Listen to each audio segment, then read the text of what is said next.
नगरोटा में आतंकियों का खात्मा करके बड़ी साजिश के मंसूबे तो सुरक्षा बलों ने नाकाम कर दिए, लेकिन अब बारी उन दुश्मनों के सबक सिखाने की है जिन्होंने इतना बड़ा षड्यंत्र रचा। और उन दुश्मनों की पहचान भी धीरे धीरे साफ होती जा रही है।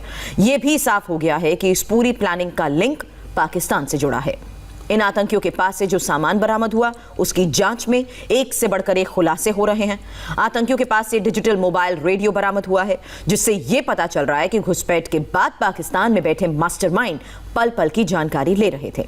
आतंकियों और उनसे आकाओं के बीच मोबाइल रेडियो से कई बार बातचीत भी हुई है। इसके अलावा पाकिस्तान कंपनी का स्मार्टफोन भी मिला है, जिसमें कई बड़े खुलासे हो सकते हैं। सुरक्षा एजेंसियां इन मैसेजेस को डीकोड करने में जुटी हैं।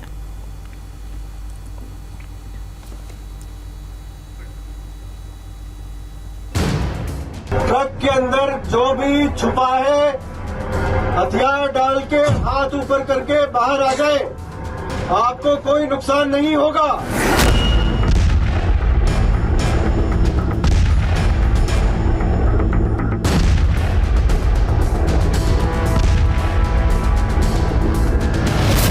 आपने नगरोटा का ये धमाका देखा, उससे पहले आप मुंबई हमले की तस्वीरें देख चुके हैं। इन दोनों में एक बात बेहद कॉमन है, वो है कम्युनिकेशन। यानी कि मुंबई हमले के वक्त आतंकी अपने आकाओं के संपर्क में थे, पल पल की जानकारी दे रहे थे।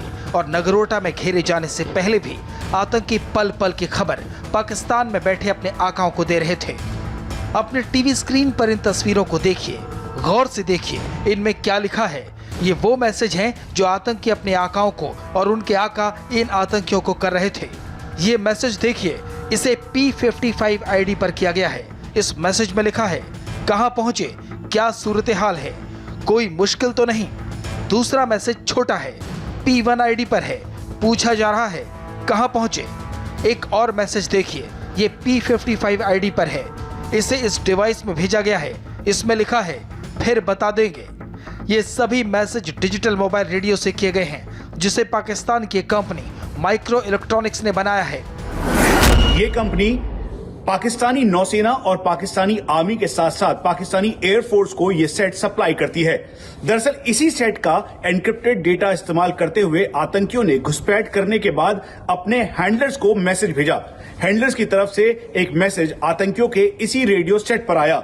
उन्होंने पूछा कि क्या वो पहुंच गए हैं और कितने बजे पहुंचे हैं। ऐसे में आतंकियों ने कहा कि वो 2 बजे घुसपैठ कर अंदर प्रवेश कर चुके हैं।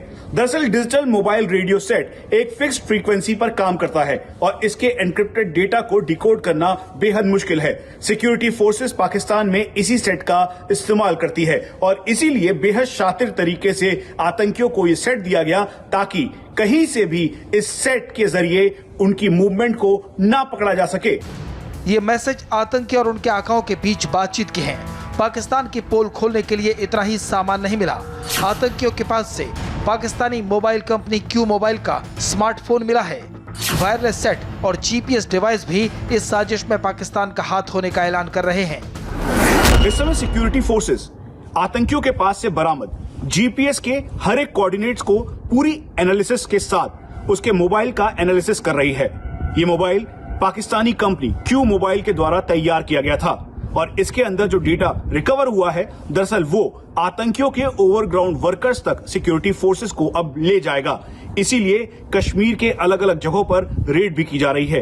ये बताना जरूरी है कि दरअसल क्यू मोबाइल के साथ साथ जो आतंकी जूते पहन के आए थे, उसके अंदर भी पाकिस्तान की ही मार्किंग थी। दवाइयों पर पाकिस्तान की मार्किंग थी। लेकिन सबसे बड़ी बात, जीपीएस और साथ में इस क्यू मोबाइल के डेटा एनालिसिस से कई चौंकाने वाले खुलासे हुए हैं। सबसे बड़ी बात, आतंकियों ने पूरे प्लान कर उनको आरडीएक्स दिया गया और मल्टीपल टारगेट्स को एंगेज करने के लिए, यानी फिदाइन अटैक को प्लान कर आतंकी वारदात को अंजाम देने की ये पूरी प्लानिंग थी, जिसको सिक्योरिटी फोर्सेस ने पूरी तरह से ध्वस्त कर दिया। Surveillance, digital mobile radio, GPS से पता चलता है कि आतंकियों ने सुबह करीब 2 बजे घुसपैठ की, जिसके बाद ये सांबा पहुंचे और वहां से नगरोटा का रुख किया। आतंकियों के पास से कराची में बनी हुई दवाइयां भी मिली हैं, साथ ही जो जूते उन्होंने पहने हैं वो भी पाकिस्तान में बने हुए हैं। ये जो वाकया हुआ है 26/11 क्योंकि आने वाला है, इसके साथ अगर वो लिंक करते हैं तो उनको पब्लिसिटी ज़्यादा मिलती है।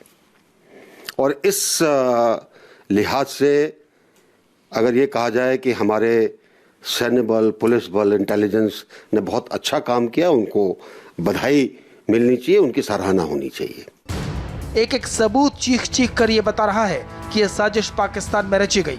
इसके मास्टरमाइंड वहीं बैठकर ऑपरेट करते रहे, लेकिन इस बार उनकी साजिश के कुचक्र को सुरक्षा बलों ने गोले से उड़ा दिया। Manish Prasad, India TV. अब बात छठ की। आज छठ